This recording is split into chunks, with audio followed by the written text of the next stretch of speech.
નમસ્તે મિત્રો, મિથોલોજી ભારતમાં તમારું સ્વાગત છે. ચાલો આપણે આપણી સંસ્કૃતિ અને વારસા વિશે વધુ જાણીએ.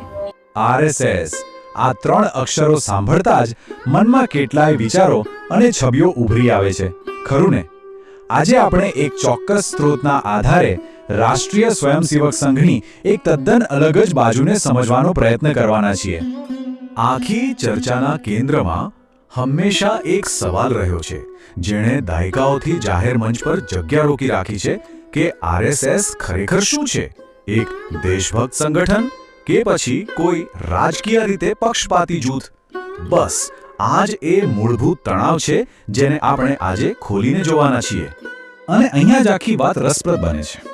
જો એક જ સંગઠનની બે બિલકુલ અલગ છબીઓ છે.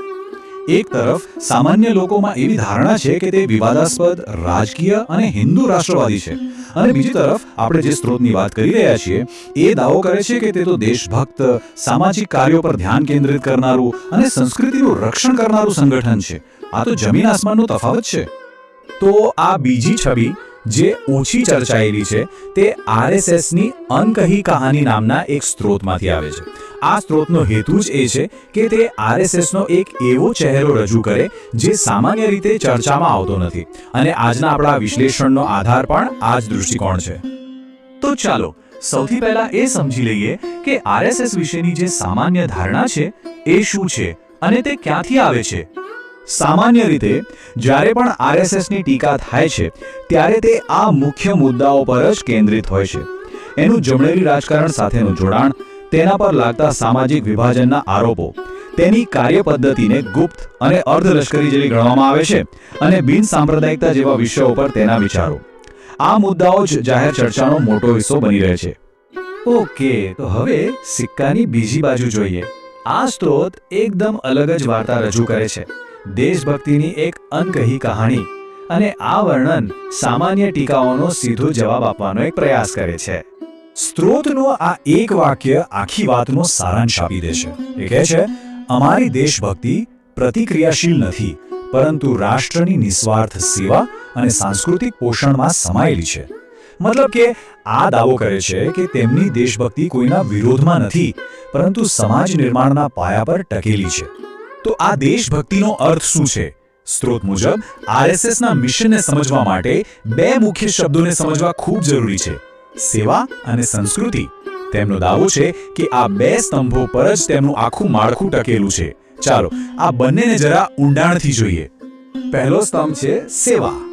આ સ્ત્રોત દલીલ કરે છે કે આરએસએસ માટે દેશભક્તિ માત્ર એક ભાવના નથી, પણ એક કાર્ય છે, અને આ કાર્ય એટલે જ સેવા. સેવા શબ્દનો અર્થ અહીં ખૂબ જ વ્યાપક રીતે રજૂ કરાયો છે.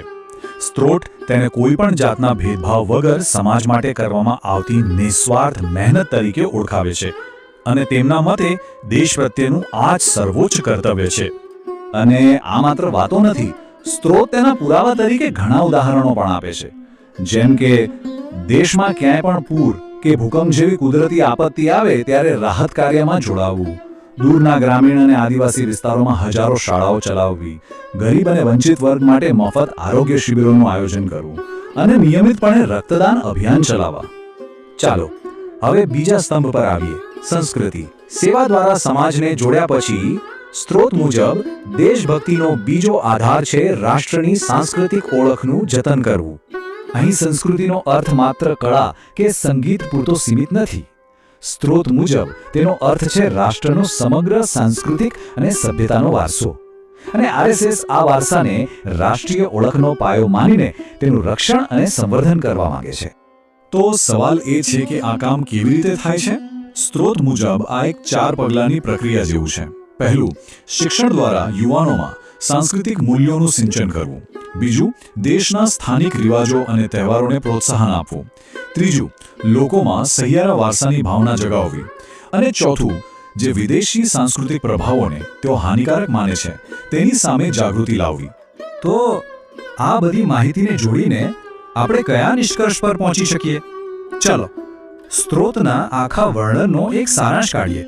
મૂળભૂત રીતે અનકહી કહાની સ્ત્રોતની મુખ્ય દલીલ બસ એટલી છે કે જો કોઈને આરએસએસને ખરેખર સમજવું હોય તો તેની ટીકાઓથી આગળ વધીને તેના કાર્યોને સેવા અને સાંસ્કૃતિક કર્તવ્યના ચશ્માથી જોવા પડશે. આ દૃષ્ટિકોણ વિના તેમના મતે આરએસએસની સાચી ઓળખ સમજવી લગભગ અશક્ય છે. અને આ આખી ચર્ચા આપણને એક ખૂબ મોટા સવાલ પર લાવીને મૂકી દે છે. આરએસએસની સાચી વાર્તા કઈ છે? જે સામાન્ય રીતે કહેવાય છે તે, કે પછી જે આ સ્ત્રોત કહે છે તે? પણ તેનાથી પણ મોટો સવાલ એ છે કે કોઈ પણ રાષ્ટ્ર કે સંગઠનની વાર્તા આખરે કોણ નક્કી કરે છે અને તે કેવી રીતે કહેવામાં આવે છે? વિડીયોને લાઈક આપવાથી માઇથોલોજ ભારત ખ્યાલ આવશે કે આ વિડીયો કેટલા લોકોને ગમ્યો છે. તો વિડીયો ગમ્યો હોય તો સબસ્ક્રાઇબ, શેર, લાઈક આપવાનું ભૂલતા નહીં.